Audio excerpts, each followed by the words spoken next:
A very good morning, viewers. It's 6 a.m. and you're watching Republic TV. This is Quick Morning, your one-stop destination for all the top stories from the length and breadth of the nation and also from across the globe as well. We'll get you all the latest, so sit back and enjoy the show.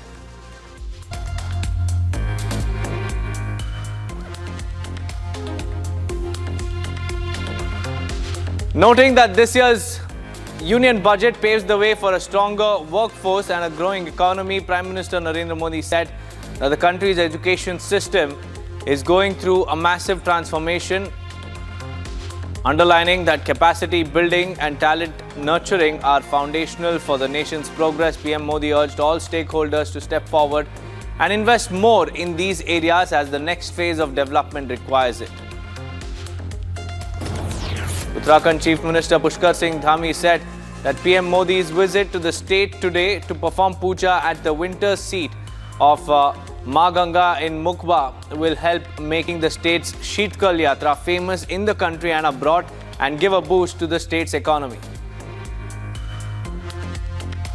शीतकालीन यात्रा हमने प्रारंभ की है और आदरणीय प्रधानमंत्री जी उसको प्रोत्साहन देने के लिए वो यात्रा पूरे देश में दुनिया में जाए, उसके लिए कल मुखबा हर्सिल आ रहे हैं और उनके मुखबा हर्सिल में आने मां गंगोत्री के धाम में पूजा करने से पूरे देश के और विदेशों में इसका प्रचार प्रसार होगा।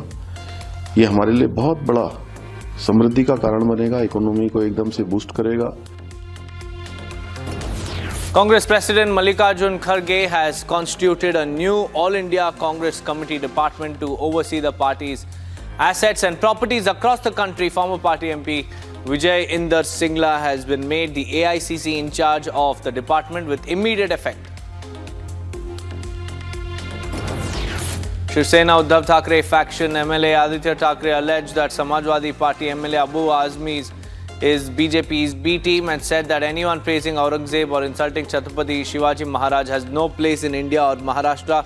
He further claimed that Azmi was being used by the BJP to divert attention whenever the party faced trouble in Maharashtra. His remarks come amid political tensions over Azmi's suspension from the Maharashtra Assembly, with opposition leaders alleging ideological bias in the decision. The foremost thing is, if anybody praises Aurangzeb or insults Chhatrapati Shivaji Maharaj, that person has no place in India or in Maharashtra. Especially, we hope and we believe that when BJP is governing, such a statement shouldn't have been ever made. Now that it has been made, let me also tell you the truth that Abu Azmi is the B team of BJP. Agartala police busted a major drug network, arresting 8 individuals involved in distributing illegal narcotics across various parts of the city. Acting on intelligence inputs, the police launched a targeted operation, successfully apprehending the suspects and seizing brown sugar, mobile phones, cash, a vehicle and other items linked to illegal trade. The investigation is ongoing and the official said that more arrests may follow based on leads obtained from the suspects. उनके पास से 4 case मतलब heroine मिला है, 4 pouch मिला है और cash rupees और mobile वगैरह सारे सब कुछ मिला है। तो इन लोगों को अरेस्ट किया गया है और इनको अभी कोर्ट में भेजा जाएगा क्योंकि उनका थोरो एंड प्रोलॉन्ग इंटरोगेशन बहुत जरूरी है। Kalaburgi district Raita Horata Samiti and other farmers held a protest march in Karnataka's Kalaburgi district. Farmers' demands included compensation of 800 crore rupees for tur crop loss and MSP to be fixed at 10,000 rupees per quintal for tur. External Affairs Minister S. Jaishankar hailed centre's efforts in solving most of the crisis in Kashmir. He said that removing Article 370, restoring growth, economic activity and social justice and holding elections with a very high turnout in Kashmir have been the main reasons which resolved most of the issues. He added that after Kashmir's stolen part returns from Pakistan's occupation, then all the problems would be over. I think the part we are waiting for is the return of the stolen part of Kashmir, which is on the under illegal Pakistani occupation. When that's done, I assure you, Kashmir solved. After BJP boycotted the all-party meet on delimitation, the Tamil Nadu President Tamil Nadu BJP President K. Annamalai said that the Saffron Party has decided to write to all political parties invited by Stalin. Hailing the move as a productive one, he said that the party leaders will be meeting them to clarify that the Chief Minister was just making attempts to mislead everyone. We have resolved yesterday, our leaders of BJP Tamil Nadu, all the senior leaders, that we will write to all the 45 political parties which were present in, which were invited by Tamil Nadu CM Honorable M.K. Stalin. So we will seek a time from each of those political party. Our senior leaders, including Ayya Pon Radhakrishnan Avargal, H. Rajaji, Tamilisai Akka, all the leaders here, they will personally go visit their party office or wherever they want us to come. To all the 45 political parties, we believe it is our duty to go and clarify, if at all they have a doubt.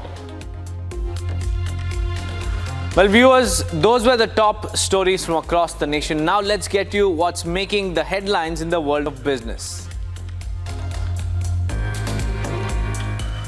The number of high net worth individuals in India grew by 6% in 2024, reaching 85,698, according to a report by global property consultancy Knight Frank.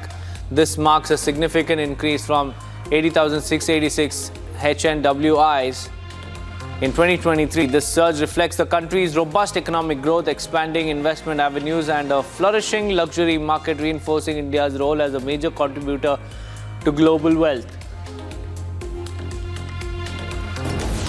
Gautam Adani, chairman of the Adani Group, highlighted India's growing self-reliance in defense during his visit to the Adani Defense and Aerospace facility in Kanpur. He also acknowledged the company's significant contributions in strengthening India's defense capabilities and reducing dependence on foreign suppliers.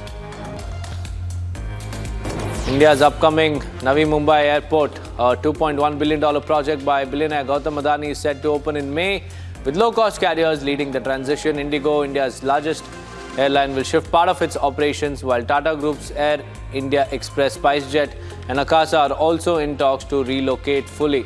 Air India's full-service operations will remain at the existing Mumbai airport for now, but will gradually move domestic flights to Navi Mumbai, located about 22 miles southeast of the current airport.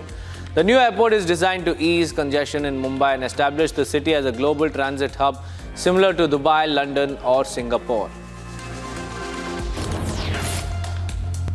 An Indian Defence Committee has recommended including the private sector in military aircraft manufacturing to shore up the capabilities of Indian Air Force, whose falling squadron strength and delayed fighter deliveries have irked its chief. The move, if accepted, would boost India's private defence firms and reduce the burden on state-owned HAL, which makes most of India's military aircraft. US President Donald Trump attacked India's import duties in a speech to a joint session of the Congress. He said that as India charged them with auto tariffs of over 100%, calling it unfair, US would impose reciprocal tariffs from April 2nd. President Trump discussed the tariffs imposed by European Union, China, Brazil and Mexico, and declared that the US would impose tariffs on other countries based on what they do to the US. He added that Washington has been ripped off for decades by nearly every country on earth and vowed not to let that happen any longer.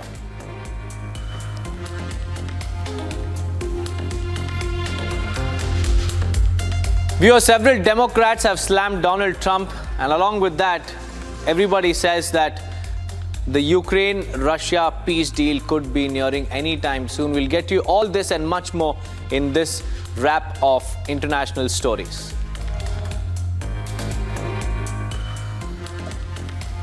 Democrats have slammed the speech of US President Donald Trump at the Congress. They charged that Trump administration is selling the veterans to enrich the billionaires. Department of Veterans Affairs is planning a reorganization that includes cutting over 80,000 jobs from the sprawling agency that provides healthcare for retired military members. 6 weeks into this administration, they have fired 6,000 veterans without cause.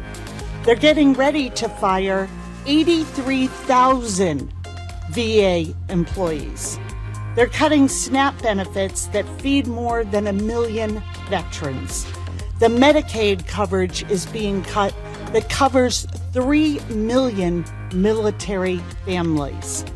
and Social Security checks that support nearly 8 million veterans. They're selling out our veterans to enrich billionaires, and they're insulting them as they do it.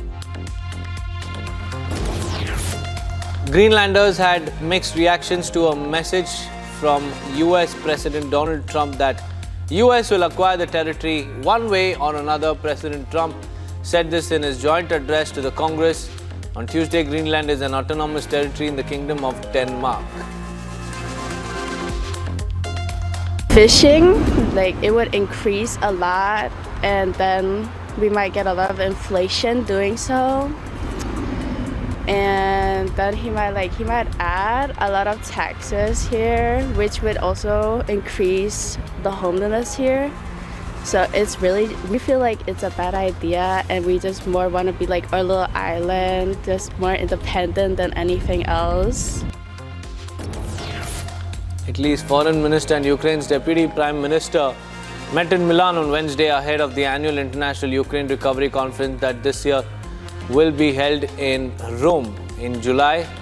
Yulia Sverdenko, who serves as Ukraine's Minister of Economy, also met with Italy's Foreign Minister Antonio Tajani and private business representatives in Milan. About 550 Italian, Ukrainian and international companies took part in the meeting to seek business possibilities for private companies. South Korea and Poland signed an agreement on Wednesday pledging to deepen their cooperation. Foreign Ministers Cho Tae-yul of South Korea and Radek Sikorski of Poland signed an action plan which outlines their relations in the areas of politics, economy, defense and culture through 2028.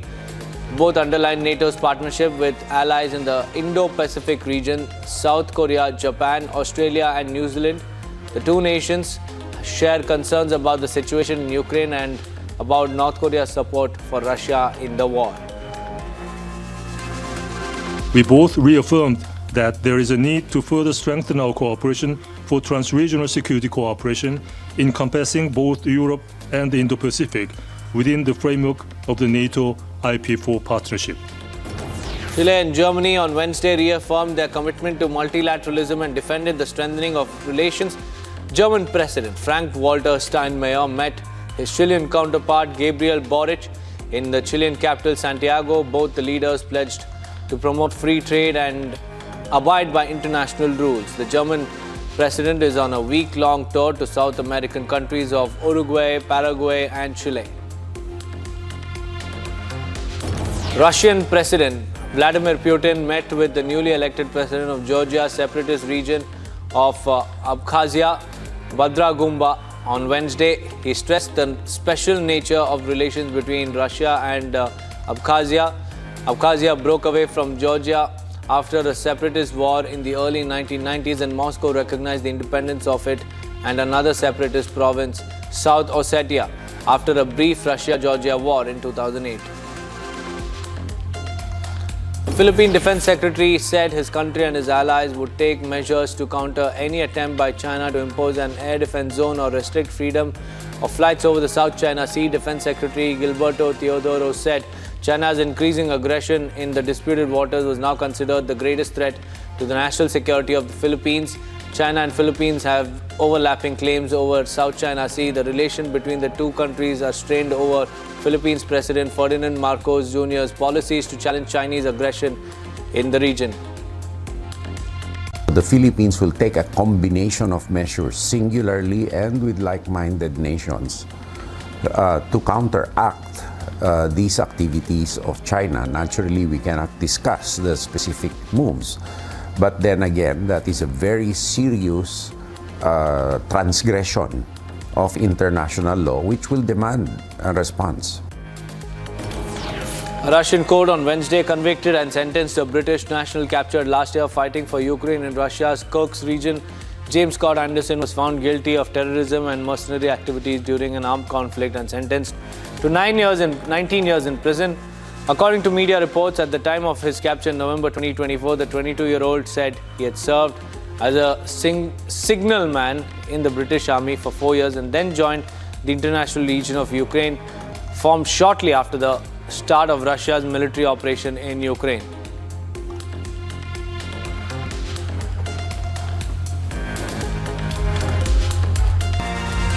Now let's tell you what's making the headlines in the world of glitz and glamour. Here are the top stories from the world of entertainment.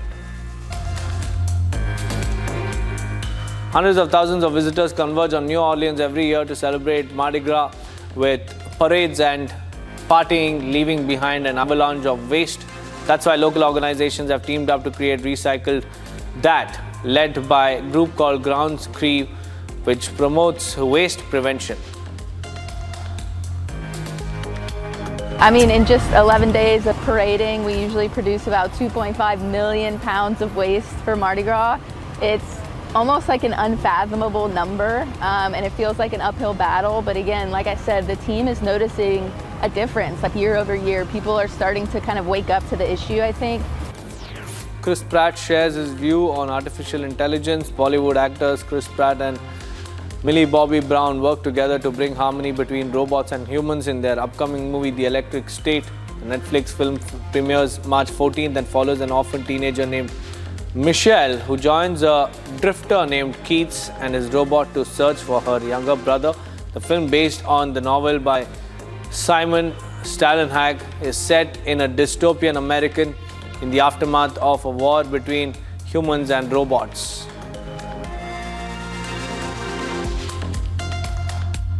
Well, I mean, automation is something that is disruptive, and it always has been from the Industrial Revolution. Now we're at this sort of like intellectual revolution, and I think we're, there's an artistic revolution, but it'll always come down to artists.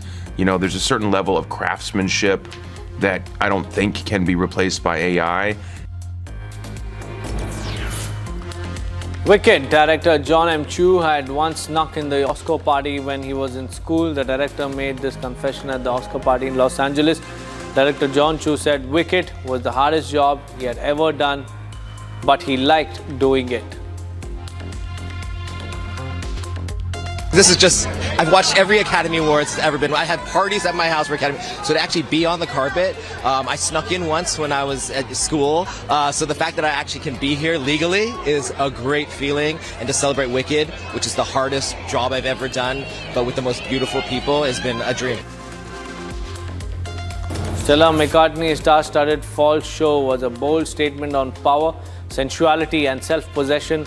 Set inside the Stella Core offices in northern Paris, the runway blurred the lines between boardroom and nightlife, business and pleasure. The Paris collection, provocatively titled Laptop to Lap Dance, explored the modern working woman's ability to shift seamlessly between roles.